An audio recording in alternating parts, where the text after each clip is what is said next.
want to talk about proper fertilizers to use on your food plots. I've got a couple different bags of fertilizer. I've got a bag of 5, 10, 30 and a bag of 13, 13, 13. When you're looking at fertilizing clovers or alfalfas, we want to use a fertilizer with little or no nitrogen. In this case, when we read this bag of fertilizer, we're looking at the first number is nitrogen, the middle number is phosphorus, the last number is potassium. Clovers and alfalfas are able to manufacture their own nitrogen, so we don't really need to use any or very little nitrogen when we fertilize those type of plants. On the same token, grasses and weeds love nitrogen. Clovers and alfalfas love potassium. So we want to try to match up a fertilizer that's going to benefit what we're planting. If we were to use, for example, this fertilizer, a triple 13 or a triple 19, when we're planting clovers, all we're going to do is encourage grasses and weeds to grow by putting on that much nitrogen. So it's important when you're planting clovers or alfalfas, use a fertilizer with a little amount of nitrogen or no nitrogen, but a lot of potassium. That's the last number. On the same token, these two varieties of plants, our honeyhole is a mixture of brassicas, which they need some nitrogen. Brassicas would be rape plants, turnip plants, and kale. Those all be different varieties of brassicas.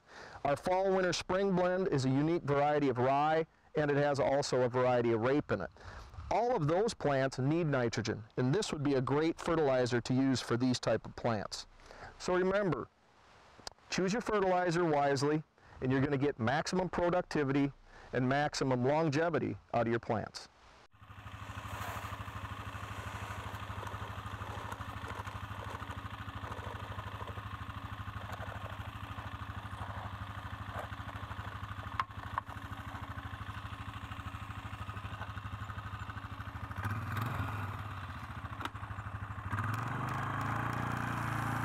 What we're trying to do with the fertilizer is trying to get a nice even coat, and then we're going to come in and, as I said before, work that in with the disc. And what we're trying to do is to get the fertilizer dispersed fairly evenly through the top 4 to 6 inches of soil. So as that young plant, as the root grows down into the soil, it's got plenty of nutrients for its growth.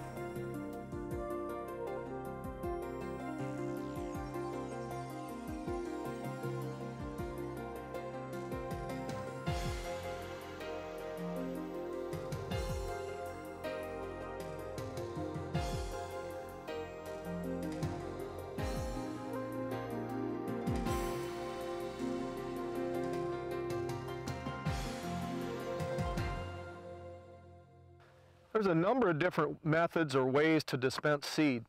If I'm going to be planting just a small little hunt plot that is probably less than a ½ acre in size, this is probably my most favorite way of dispensing seed. This little handheld seeder, it's very inexpensive.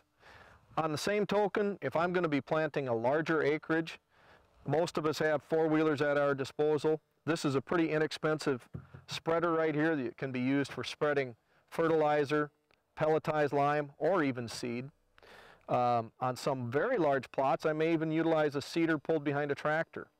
One thing to keep in mind though, when you're planting a perennial mix, such as our Mini Max or our Trophy Clover, where those mixes are primarily clover varieties and chicory, the clover seeds are extremely tiny.